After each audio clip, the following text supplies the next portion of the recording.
여러분 안녕하십니까. 경제현장 오늘 시작합니다. 미국 빅테크 기업들의 3분기 성적표가 시장에 큰 실망을 안겨주고 있습니다. 지난 한 주간 메타와 아마존, 구글과 마이크로소프트의 시가총액이 총 500조 원 가까이 줄어들었다면 말 다 한 거 계시겠죠. 성장주의 선봉에서 시장을 이끌던 빅테크 기업들의 화려한 날들이 저물고 있는 걸까요? 우리 시장에 또 어떤 영향으로 다가올까요? 집중 진단에서 자세히 살펴보겠습니다. 유튜브 실시간 댓글 의견 주시면 토론에 반영합니다. 경제현장 오늘입니다.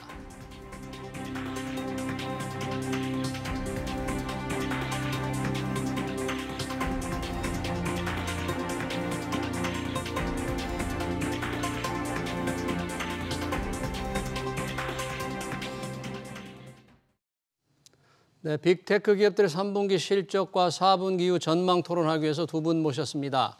이상엽 레몬 리서치 이사, 그리고 이영훈 하이투자증권 부장 나오셨습니다. 어서 오세요. 네, 안녕하세요. 안녕하십니까.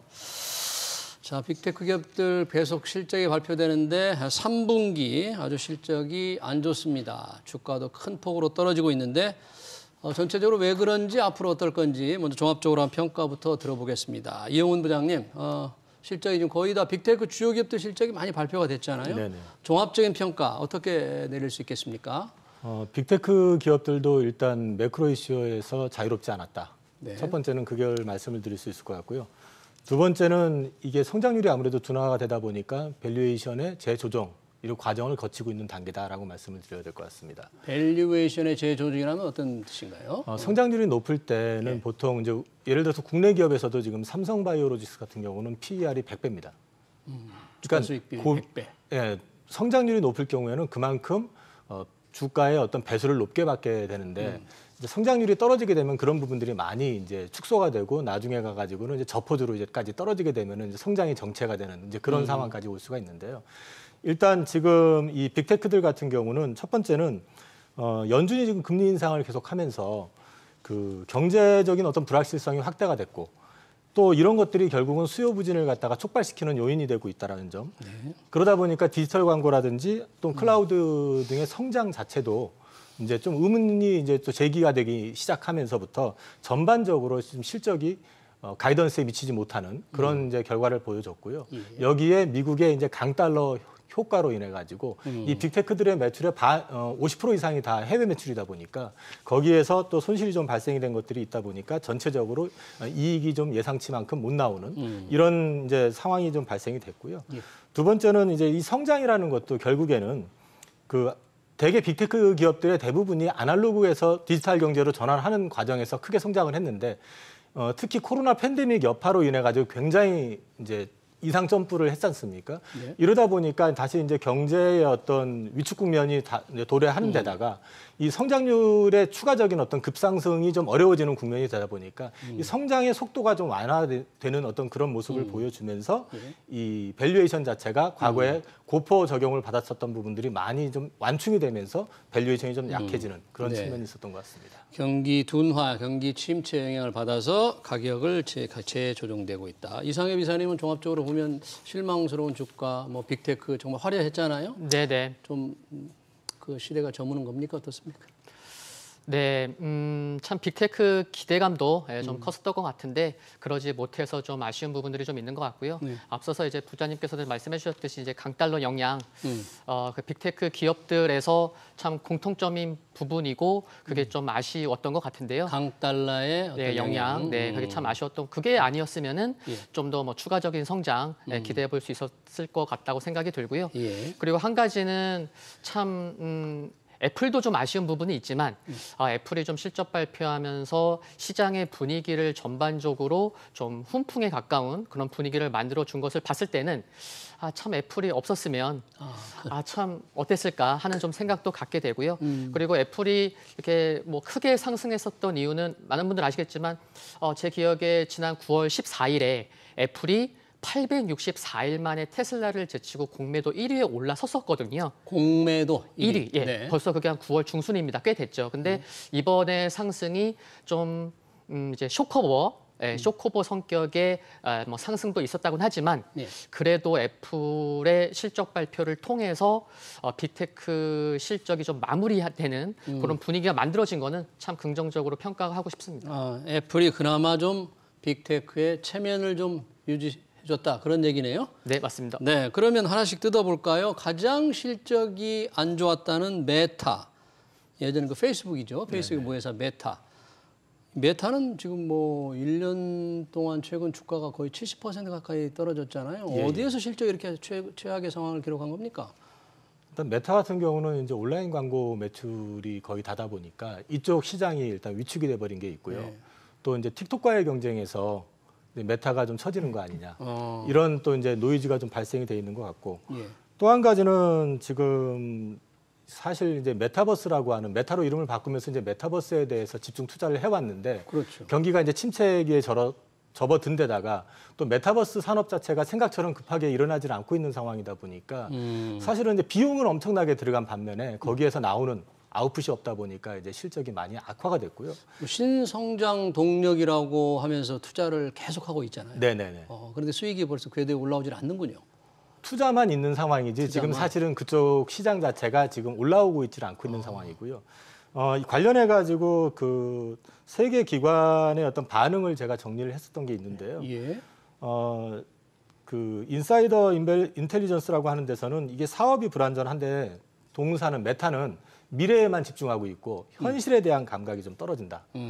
또 한 군데서는 그 시밀러웹이라는 데서는 지금 메타가 추구하는 방향성이 뭐냐. 방향성 자체가 혼란스럽다. 메타의 방향성이 혼란스럽다. 정체성에 대한 의문이네요. 네네. 그러면서 동시에 그 틱톡과의 경쟁에서 과연 우위에 섰는지 의심스럽다라는 이제 부정적인 얘기를 하면서 뱅크 오브 아메리카 같은 경우는 투자 의견을 중립, 뭐 거의 매도에 가깝게 지금 하향 조정을 해버렸거든요.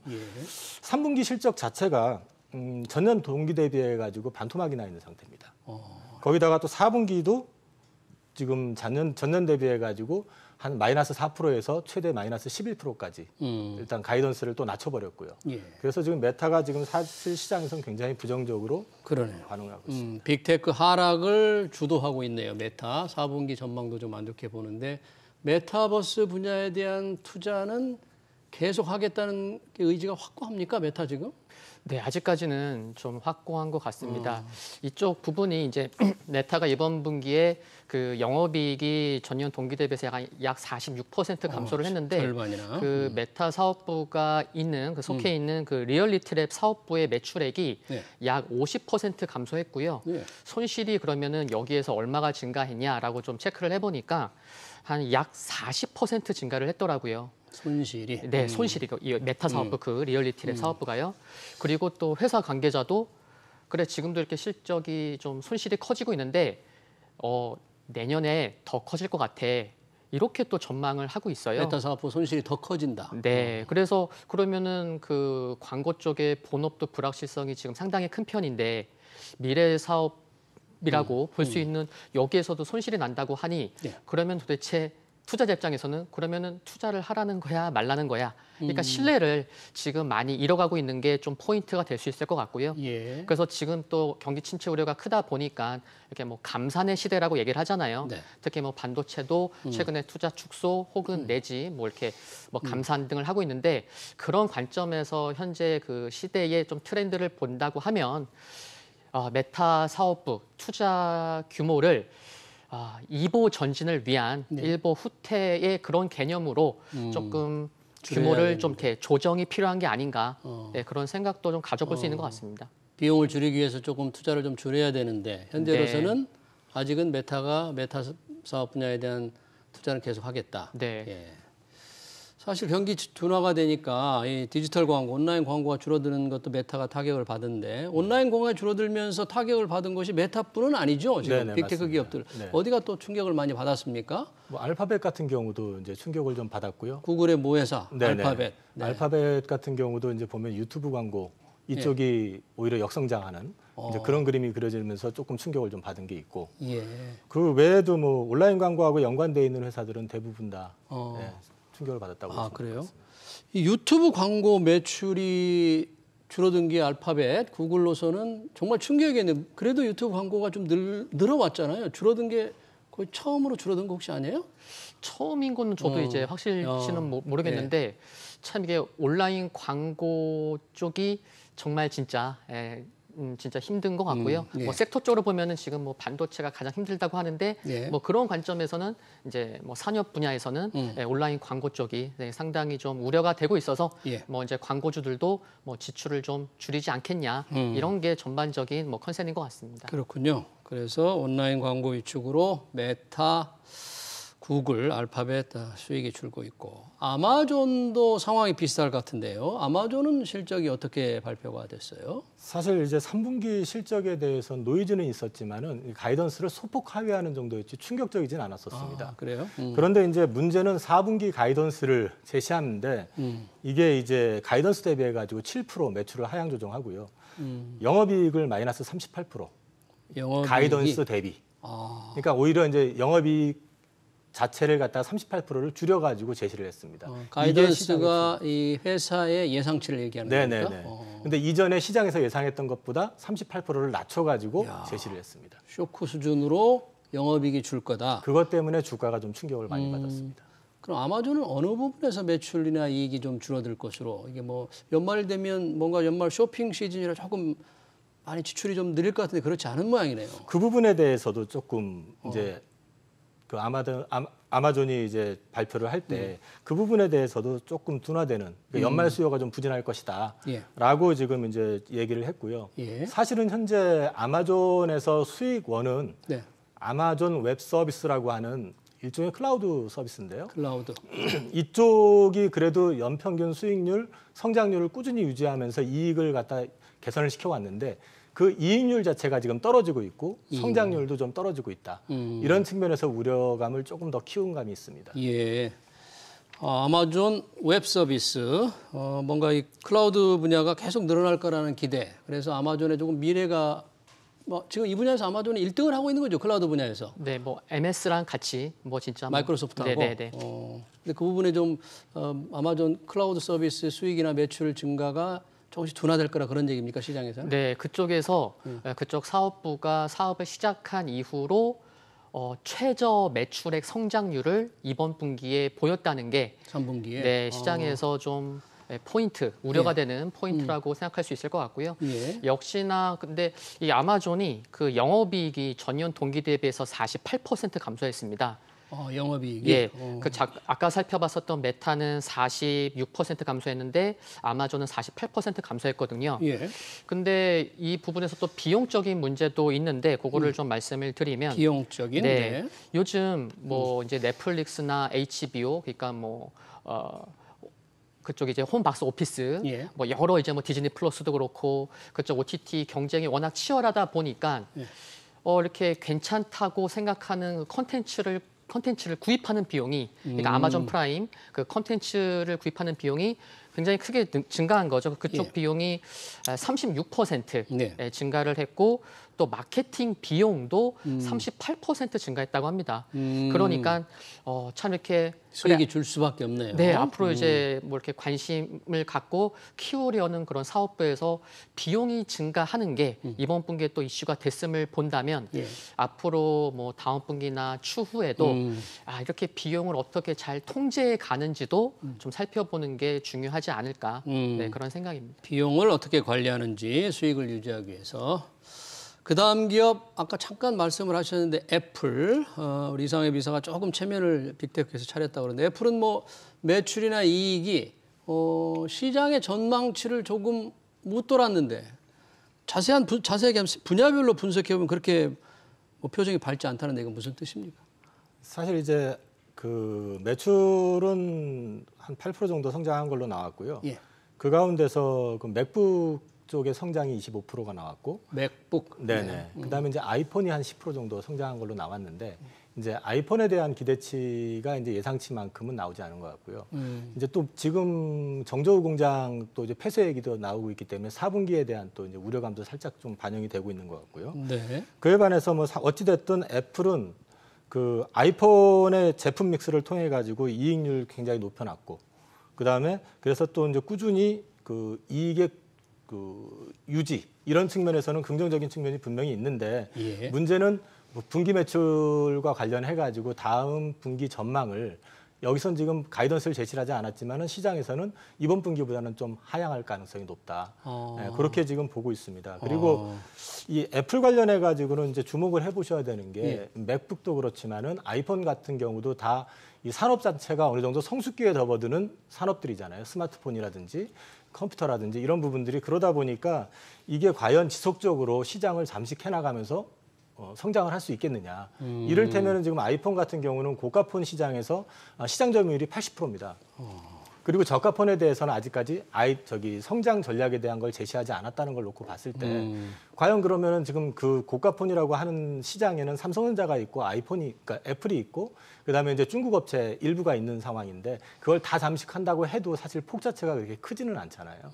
그런데 결국에는 그 ASP를 올려가지고 가격을 올려가지고 또 이익을 증가시키는 방법도 있기는 하지만 이것도 또 분명히 한계가 있을 거라는 측면에서 봤을 때 성장 전략에 있어서 향후에 또 다른 성장 동력을 뭔가를 하나 찾아내야지만이 성장 기업으로서의 어떤 가치를 계속 유지하지 않을까. 네. 지금은 성장주에서 어쩌면은 가치주로 전환하는 어떤 변곡점에 서 있는 게 아닐까 하는 생각이 듭니다. 애플이 네네. 성장주에서 가치주로 전환하는 그 과정에 있지 않나. 우리 이용 부장님 그렇게 분석을 하셨고 아이폰 판매 혹시 4분기에는 좀 줄거나 그런 어떤 경기 둔화 우려로 경기 침체 때문에 그런 비관적인 그런 전망 같은 건 없습니까 혹시? 그러니까 아이폰 출하량 그 증가율이요. 그 이제 작년에 11%에서 올해 4%, 굉장히 올해 크게 주는 거죠. 증가율이 둔화된 거네요. 그리고 내년에는 전망이 그게 올해 4%에서 내년 2%로. 2%로. 출하량 성장률이. 그러다 보니까 이제 앞서 부장님께 말씀하셨듯이 성장률이 조금 이제 둔화될 수 있다 보니 그래서 이제 가치주 성격의 그런 이제 표현을 해주신 것 같고요. 그래서 뭐 중국에서도 그렇고 글로벌 관점에서도 그 아이폰의 성장은 할 텐데 그 성장률이 둔화되다 보니까 글로벌 점유율 측면에서도 점유율 증가율도 좀 둔화될 수 있는 게 아닌가. 증가율도. 네, 그러다 보니까 뭔가 좀 새로운 게 필요한 게 아닌가라는 게 시장에서 좀 뭐 관심 있는 것 같고. 그래도 이제 한 가지 애플이 그래도 그래도 10% 상승했는데 어디에 좀 초점을 시장에서 맞추고 있는 거 아니야? 이런 관점에서 하나 더 말씀을 드리면은 단연 마진인 것 같습니다. 이익률. 네, 이익률인 것 같습니다. 몇 %예요? 네, 이익률이? 애플의 이번 분기 영업이익률이 이번에 27.6%였습니다. 3분기 영업이익률? 네, 27.6%가요.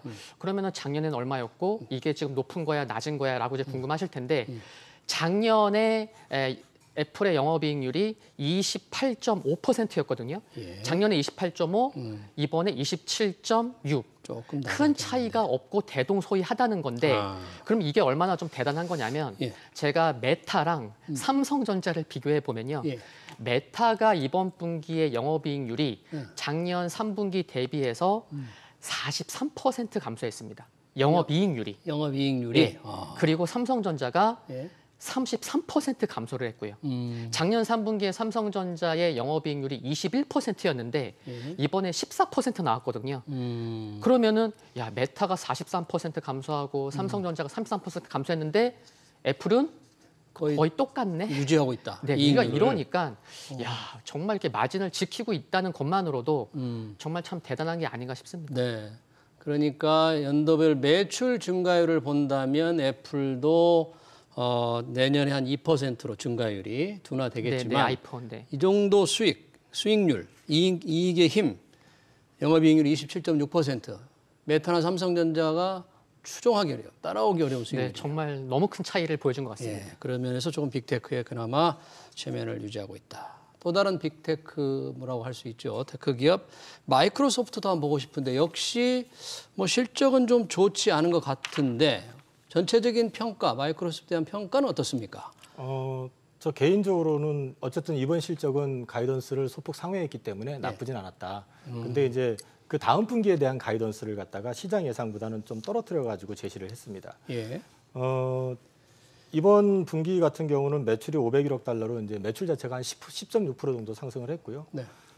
주당 순이익 역시도 3.5% 상승한 2.35달러를 기록을 했습니다. 예. 이게 이제 아까 말씀드렸던 이 달러 강세 여파에 따른 환손실을 감안을 해도 이 정도라는 건 상당히 괜찮은 숫자거든요. 예. 근데 이제 문제는 이 동사 같은 경우는 이제 내년도에 이제 매출 목표는 물론 상승할 걸로는 예상을 해서 8% 정도를 제시를 하고 있긴 한데 예. 이게 이제 그 성장률 자체가 좀 둔화되는 데다가 아까 이제 클라우드 서비스에 대해서 말씀을 드렸지만 그 시장 자체가 경기가 침체가 되기 시작하면서 이제 주요 기업들 많은 기업들이 이제 IT에 대한 투자를 갖다가 축소를 한다든지 이랬을 경우에는 이제 이쪽 클라우드 서비스 그리고 이 윈도우가 가지고 있는 컴퓨터 시장 그다음에 이제 소위 말해서 거기에서 이제 판매하고 있는 제품들에 대해서 구독형 그 오피스 프로그램 같은 것들이 매출이 좀 줄어들 가능성, 그러니까 준다기보다는 좀 증가율이 좀 떨어질 가능성에 대해서 시장은 살짝 좀 우려하고 있는 것 같습니다. 그렇군요. 마이크로소프트도 중요한 사업 분야, 클라우드의 성장세가 좀 주춤할 거라는 그런 전망이 있네요. 일론 머스크 트위터 인수 마무리를 했죠. 지금 뭐 경영진을 해고하고 굉장히 요란하게 지금 들어가고 있는데 어떻습니까? 이제 트위터 인수를 해서 자금을 또 조달을 다 했으니까. 네네. 이제 뭐 일론 머스크 테슬라 지분 팔 일은 이제 더 없습니까? 네, 없는 것 같고요. 그 보통 매도하면 이렇게 얼마 매도했다고 나오는데 그런 이제 공지는 아직 없어서 정말 실제로 매도했는지 매도했다면 얼마를 매도했을지는 지금 확인할 수는 없는 것 같습니다. 그래서 인수가 지금 완료가 됐기 때문에 더 이상 뭐 매도 관련된 우려는 없지 않을까. 네, 그런 게 그래도 뭐 긍정적인 것 같습니다. 네. 트위터는 이제 비상장이 되니까 비상장으로 바뀌는 거죠. 네, 그러니까 맞습니다. 뭐 저희가 주가 얘기는 좀 할 필요는 없을 것 같고 지금까지 빅테크 기업들 쭉 얘기했는데 제가 궁금한 건 두 가지입니다. 자, 이렇게 빅테크 기업들 주가가 다 떨어져 있는데 첫 번째, 빅테크 기업 살 시점이 다가오는 거고 있는 건가? 또 하나 질문은 다가오고 있다면 빅테크 기업 중에서 그나마 어떤 기업이 유망할까? 이 두 가지가 궁금하거든요. 우리 부장님 어떻게? 일단 저는 개인적으로 지수가 연말장이 있을 거라고 보고 있기 때문에 지금 시점은 저점 근처에 있는 건 맞다고 생각을 하지만 내년에 한번 좀 충격을 받을 가능성은 있다, 시장 자체가. 연말에 좀 장이 좀 좋아질 수 있지만 내년에 충격을 받을 수 있다. 네, 그렇기 때문에 이 저점 매수라는 측면에서는 뭐 큰 차이는 없겠지만은 사신다 하더라도 올해 일부 사시고 내년에 한번 시장 움직이는 걸 보시고 나서 판단해 보시는 게 괜찮지 않을까. 보수적으로 시장의 움직임을 보고 판단해라. 다 시점에 관해서 우선 이사님 어떻게 보세요? 네, 그 뭐 해외든 국내든 그래도 조금 뭐 비슷하다는 관점 그런 전제를 깔고 말씀을 드리면요, 이제 경기 사이클상 내년 2분기쯤이 좀 바닥일 수 있어서.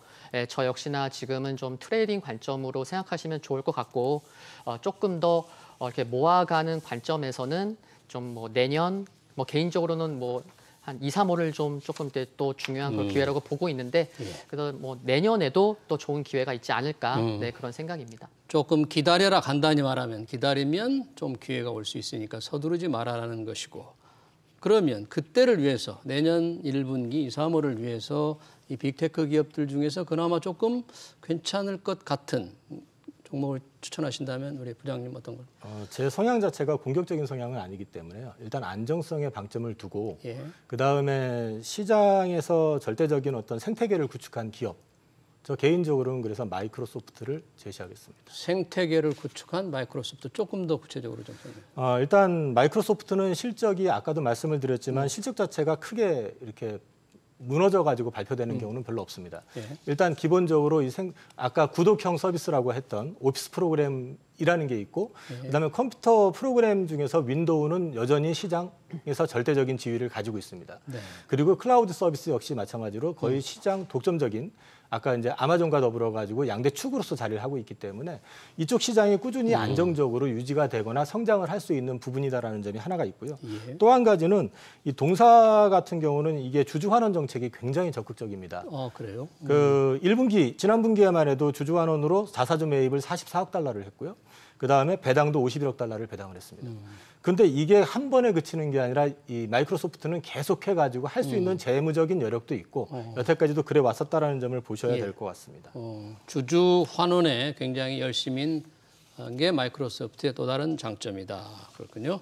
우리 이상엽 이사는 어떤 종목이 그래도 권장할 만할까요? 네, 저는 아까 말씀드렸던 마진이 참 이보다 더 좋을 수는 없는 것 같다. 애플. 네, 그래서 이제 애플을 좀 관심 있게 보시면 좋겠다라는 말씀 드리고 싶고요. 네. 그리고 뭐 애플이 뭐 아이폰이나 뭐 맥 프로만이 있는 게 아니고 향후에 또 이렇게 스토리를 생각해 볼 수 있는 뭐 애플카, 뭐 금융, 또 차세대 XR 기기 예. 쪽으로의 모멘텀 이 그런 스토리를 또 이렇게 그려갈 수 있을 것 같아서 예. 네, 애플 좀 생각해 볼 수 있는 것 같습니다. 네, 두 분의 분석만으로 보면 조금 기다리면서 내년 2, 3월 조금 저점으로 가서 조금 기회가 온다면 마이크로소프트냐 아니면 애플이냐. 마이크로소프트 대 애플. 그때쯤 한번 지켜보겠습니다. 이런 두 기업은 물론이고 빅테크의 실적에 영향을 주는 게 이제 미 연준의 금리 결정입니다. 이틀 후면 결정 또 금리를 올리는 거죠? 네네. 지금 어떻습니까? 시장 분위기는?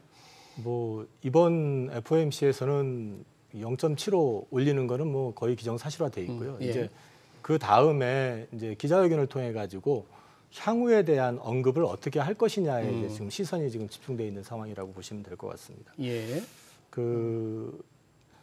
개인적으로는 지금 사실은 그 지표만 놓고 보면은 여전히 인플레가 진정 기미는 보이지 않고 있고 아직은 좀 그 우려감을 좀 많이 키우는 예. 지난주에 발표됐던 PCE 지수라든지 코어 PCE 같은 경우도 다 지난달보다 높게 나왔었거든요, 사실은. 여전히 물가가 높은 수준인 걸 보여줬나요? 네네, 보여줬는데 중요한 거는 이제 이달 중순경 발표가 될 이제 CPI 이 경우에는 대부분 다 후행 지표이기 때문에 당연히 또 8% 초반이 나올 거라고 지금 현재 예상들을 하고 있습니다. 근데 문제는 그 앞에 선행 지수로 작용하는 그 여러 가지 지표들이 있습니다. 이를테면은 만하임 중고차 지수라든지 주택 지수, 신규 주택 판매라든지 해상운임, 그다음에 제조 PMI, 주택 가격 지수, 소매 판매 이런 것들은 다 지금 꺾인 모습이 나오거든요. 그런데 이게 실제로 반영이 되는데 걸리는 시차가 있습니다. 그래서 그 시차가 한 2, 3개월 정도 걸리기 때문에 한 3개월에서 4개월 정도 보신다고 그러면 빠르면 이번, 조금 늦으면 다음에는 그게 일정 부분 반영이 될 거라고 본다고 했을 때 연준에서 그걸 모를 리는 없거든요. 그럼 연준이 과연 이 부분을 어떻게 해석을 하고 판단을 할 것인지 제가 조금 더 말씀드려도 괜찮은가요? 네. 그리고 또 한 가지는 지금 현재 계속해가지고 노이즈가 되고 있는 거는 연준이 지금 정책을 하는 과정에서 문제가 조금 발생이 되고 있다는 게 미국 내에서도 좀 확인이 되고 있습니다. 뭐 경기를 너무 꽉 잡는다, 너무 둔화시킨다 그런 거예요? 전혀 성장에는 문제가 없고 미국은 견고하다고 얘기를 하면서도 그 월스트리트 저널에서 지지난주에 나왔던 기사를 보면은 현재 금리가 유지가 될 경우에 미국 내 모기지 채권에 4.5조 달러가 디폴트 가능성이 있다. 그다음에 또 한 3주 전에 나왔던 거는 뭐냐면 옐런 장관이 시중은행에 그 국채 바이백에 대해서 설문조사를 한 게 있습니다. 예. 실제로 보면 미국 국채 시장의 최대 수요처 중에 하나였던 일본이 지금 4개월 연속으로 국채를 팔고 있거든요. 그리고 연준에서도 국채를 팔아야 되는 상황이고 줄여야 되는 상황이니까요. QT니까. 그러면 실제로 국채 시장에서는 팔겠다는 주체들은 많은데 사겠다는 주체가 없으니까 좀 혼란스러운 부분들이 좀 있어요. 네. 그래서 이런 것들이 미국 내에서도 약간 좀 위기의식으로 다가오고 있는 것 같습니다. 미 연준의 금리 정책의 부작용이 채권 시장, 실물 시장에서 동시에 지금 나타나고 있지 않느냐. 당장 물가 지표로는 아니지만 시차를 두고 나타날 거다. 그러면 9월 아까 잠깐 말씀하셨는데 소비자 개인 지출, 개인 소비 지출 물가 지수는 연준의 정책을 바꿀 만한 정도는 아닙니까? 이른바 연준 피벗 정책 전환 상징하는 수준 정도는 아니었어요? 네, 지난 금요일, 토요일 날 마감한 미국 증시를 봤을 때는요. 이렇게 크게 영향을 줄 만한 그 수치는 아니었고 네, 근원 PC 같은 경우에는 예상이 5.2였는데 5.1이 나왔어서 뭐 크게 부담은 안 되는 상황이었습니다. 네, 우리 한국은행도 이제 한번 금통위가 남아 있잖아요. 네네. 11월 24일. 네.